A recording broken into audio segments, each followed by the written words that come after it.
Bagaimana di Arab Saudi sajalah, Mekah, Madinah. Bagaimana amal agama itu dilaksanakan, maka turun keberkahan di situ. Amal-amal agama itu di Mekah, Madinah, di sana 24 jam masjidnya buka. Maka ini ada satu bukti. Sehingga nih singa-singa di Indonesia ini ibaratnya harus belajar daripada singa-singa Arab, singa-singa Pakistan, singa-singa Bangladesh, singa-singa ini biar Islam di Indonesia ini maju lagi gitu, ngaung lagi. Masya Allah. Biar Islam di Indonesia ini kembali kepada masa kejayaannya. Nah, maka hadirin sekalian, kapankah Islam itu mulia? Kapankah Islam itu berjaya? Maka ibaratnya kemungkaran-kemungkaran ini Allah angkat ini adalah ketika kita ini sibuk dakwah. Kapan hadirin sekalian Firaun kalah? Ketika Nabi Musa alaihissalam ini sibuk berdakwah, mengingatkan umatnya tentang kebesaran Allah, kepentingan amal agama.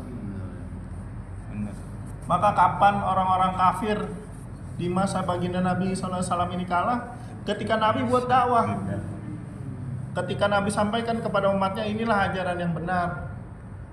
Maka kapan kemungkaran ini kalah, ya kan? Ketika para sahabat waktu itu berdakwah. Maka ketika para sahabat berdakwah nih, bangsa-bangsa Eropa, Persia, semua tunduk di bawah kebesaran agama Islam. Maka kembali lagi, kapan kemungkaran di tanah Indonesia ini dihapuskan oleh Allah Subhanahu wa taala, ya kan? Ketika Wali Songo sibuk dakwah. Maka ini ada perjalanan kebangkitan Islam.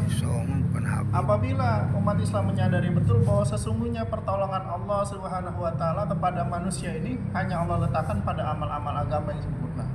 Maka kita ini disuruh berbangga, hadirin sekalian. Bangga kita ini diciptakan oleh Allah Subhanahu wa taala sudah menjadi orang yang beragama Islam. Nah, kita ini harus bersyukur. Lalu kita sebarkan kepada saudara-saudara kita. Bagaimana caranya kita juga sama-sama berbangga hati menerima ajaran Allah dan Rasulnya. Sehingga kita nih di masjid ini suasananya suasana agama dan sekalian. Kalau kita tiru-tiru Mekah Madinah saja, bagaimana Masjidil Haram, Masjid Nabawi ini 24 jam hidup amalan. Maka kita harus coba buat di lingkungan kita. Bagaimana di lingkungan kita, di masjid kita hidup talim. Bagaimana di masjid kita, di lingkungan kita nih hidup dakwah wa tabligh, ya kan? Hidup amal-amal agama. Sehingga Allah persatukan hati kita nih, kecintaan kita kepada amal agama.